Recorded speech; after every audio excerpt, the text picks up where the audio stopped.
So this is the question.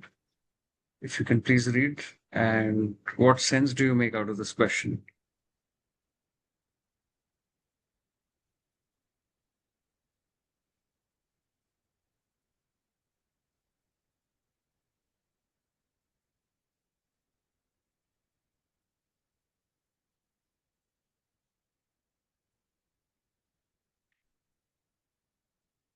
Um, what do you mean by what sense do you make? So what is this question all about, first of all? How would you solve it? Um,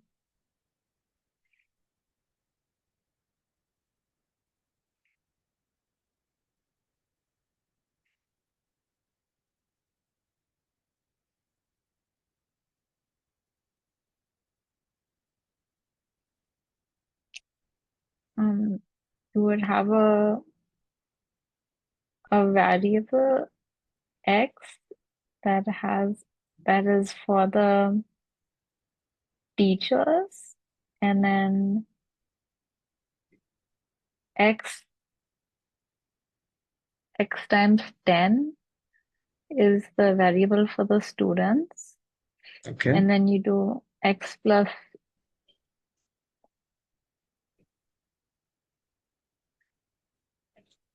and then you do x times 1 over 10 teachers plus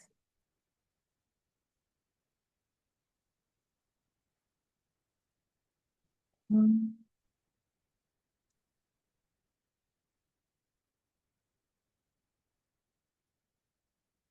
Too many ratios given, right?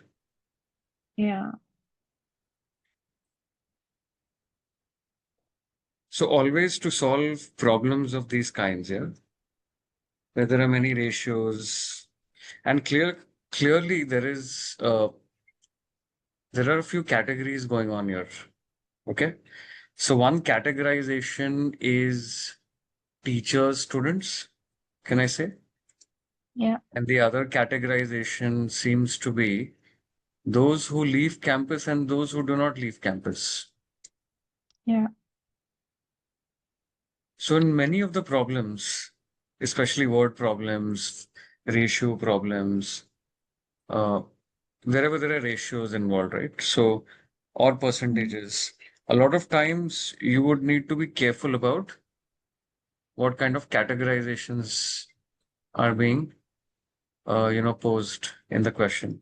So for instance, here there is one categorization on teacher students and the other one on leaving campus slash not leaving campus, right? Yeah. So hence, can I say that I can write this as TS, teacher student on one Yeah. side.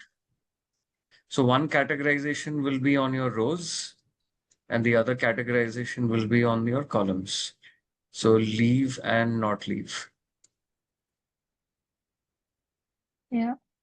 So always, wherever there are two types of categorizations or dimensions of the problem, usually best solved by creating a tabular structure like this.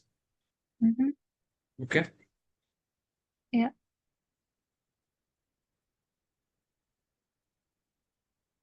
Okay. Here, can I say that there is some number also given, some absolute number, and there are some Yeah. ratios given. Yeah. Hmm. So the starting point, as you rightly pointed out, should always be on the total, grand total. So when I make a table like this, yeah, can I say this will be the grand total? Yeah. Okay. Now it's given to us that teacher is to student is 1 is to 10, and this could be a starting point for us. So I can assume teachers as K and students as 10K. You can also do X and 10X, whatever you're comfortable with. Yeah. Okay. So K and 10K. So can I write total teachers as K and total students are 10K? Yeah. And I will write them outside in the rows. Those are the totals for the teacher and for the students, respectively. Yeah. Correct? Okay. What Yeah. else is given here? Can I say the number also I should put in the table as soon as possible? So a total of 230 students and teachers do not leave campus. So can I say that's the total for not leaving? And can I Mm-hmm. say I can place it here? Yeah. Yeah. What else?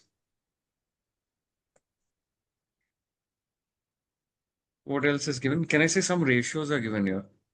So 3 out of Yeah. 5, 2 out of 5 are the other two ratios given. So can I say, let's read 3 out of 5 students leave campus. So can I say out of 5 students, 3 leave? So can I put leave are 3 by 5 Yeah. of what? Of students, right? Yeah. Of 10K,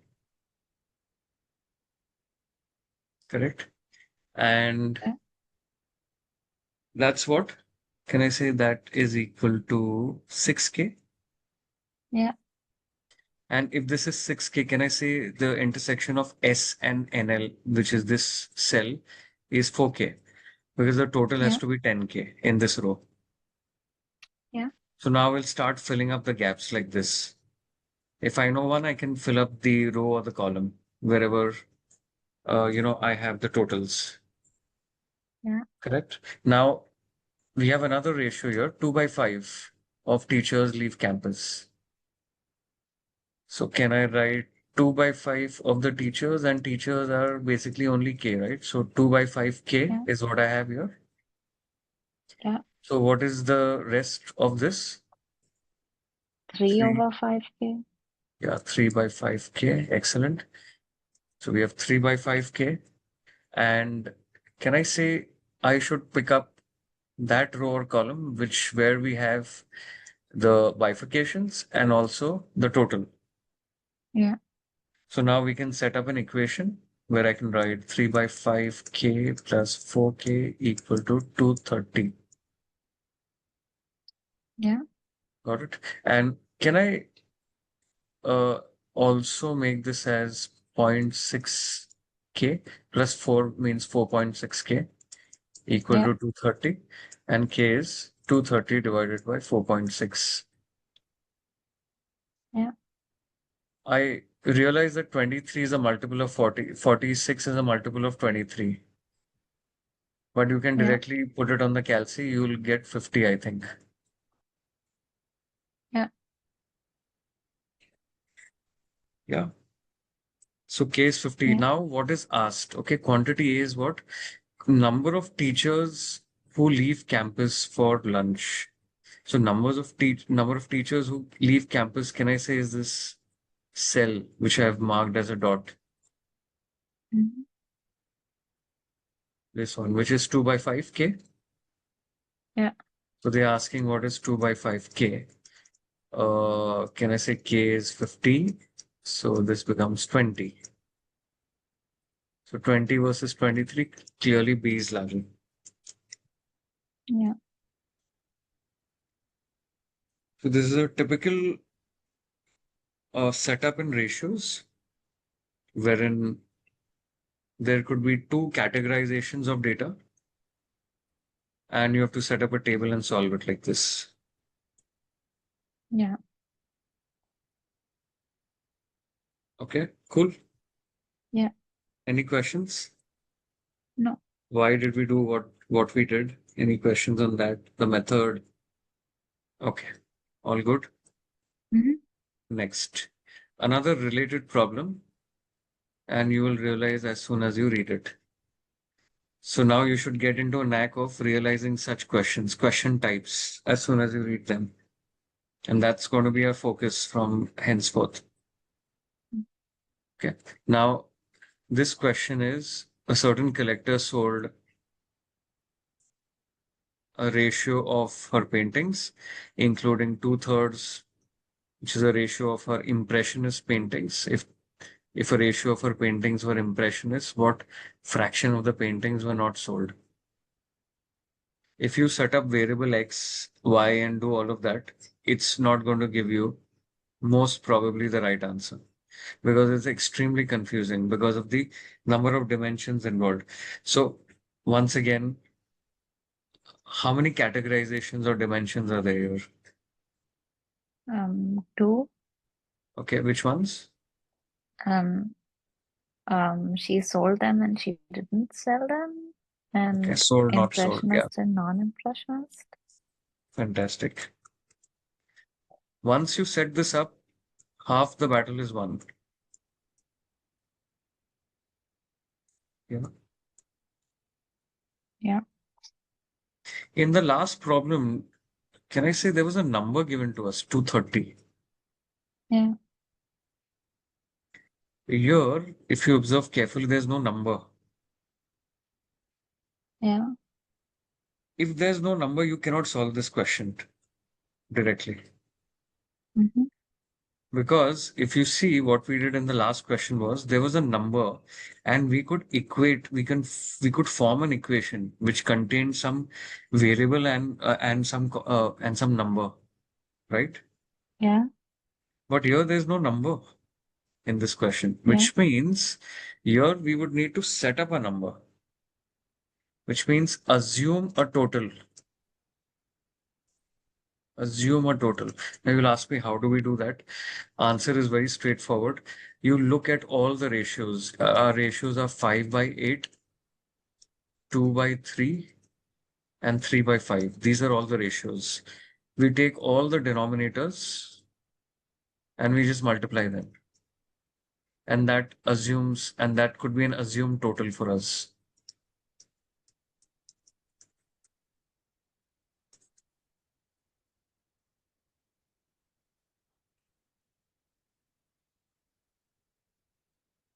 Yeah. yeah, So can I say total becomes 24 into 5 is 120? So now in this question, we will assume that total is 120. Because ultimately, can I say we need a fraction, yeah, which means we can assume a total here. Since no other numbers are involved, this method only works if there are no numbers involved, only ratios. In the previous question, we had a number and hence we couldn't assume a total, but rather what we did was we took the multiple method here. So this is called as the multiple method, in mm, which we assumed, so we had the multiple or the ratio for the total, one of the dimensions like teachers versus students. And hence we yeah, took, say, we said that, okay, the multiple is K. So number of teachers are K and number of students are 10K. So that's the multiple approach. That works when there's a number. In our other question, there is no number and hence we will have to assume some total here. Okay, so yeah, the total assume will be a mere product of all the denominators. So just multiply all the denominators. You can also take LCM, but a quicker way would be just to multiply the denominators. Okay, yeah, so can I say total is 120? Total is 120. yeah, Okay, now can I say the collector sold 5/8 of her paintings, of her total paintings? Can I assume? yeah. So sold were 5/8 of 120, and that's how much? 75. 15 into 8 is 120. So 15 into 5 is 75. Correct? Yeah. So if sold are 75, what are non-sold? 45. Yeah, 45. Okay, so now we have the bifurcation. Now let's continue reading. We have another bifurcation here. 3/5 of her paintings were impressionist, right? Mm-hmm. So this is bifurcation 1, and we use that here. This is bifurcation 2. 3/5 of her paintings were impressionist. So can I write this as 3/5 of 120? And that gives me 72. 3/5 of her total paintings were Impressionist. Yeah. And hence non-Impressionists are 48. So 2 is giving us this bifurcation. Yeah. And there's a third fraction here, which says 2/3. Now this third is important and confusing as well. You can easily go wrong here, but if you read it well, you won't. 2/3 of her Impressionist paintings she sold. She sold 2/3 of her Impressionist paintings. So can I say we are only looking at this column now because we are interested in Impressionist paintings. And we have how many has she sold? 2/3. Can I say 2/3 of what? 72? 72. Yes. So can I say that is 48? And if the Yeah. intersection of S and I is 48, what is the intersection of NS and I? 24? Correct. Yeah. Now, don't have to solve the entire thing. Don't waste time. Let's go back to the question and let's see what is asked. What fraction of the paintings were not sold? What fraction of the paintings that were not sold were Impressionist? That were not sold. What fraction of paintings that were not sold? Can I say this is the base? Not sold. Not sold Yeah. is the base. And the numerator is NS intersection I, Impressionist. And NS intersection I is this 24. Can I say this Yeah. one? So can I write 24 by 45 is the answer? And how much is that in ratio?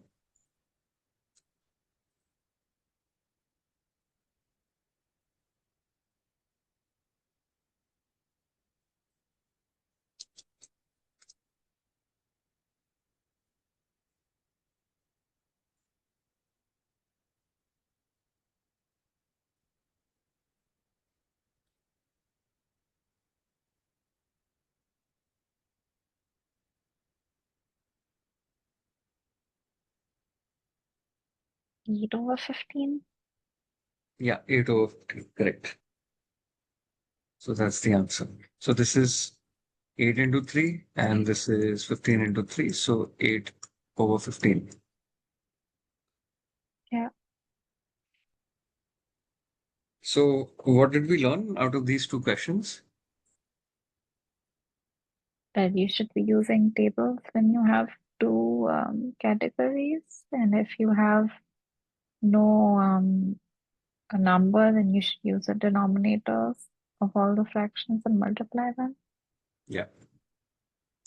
Very high probability of seeing such kind of questions. One of these on the GRE. Yeah. So please make a special note of this. Yeah. Got it? Yeah. All right.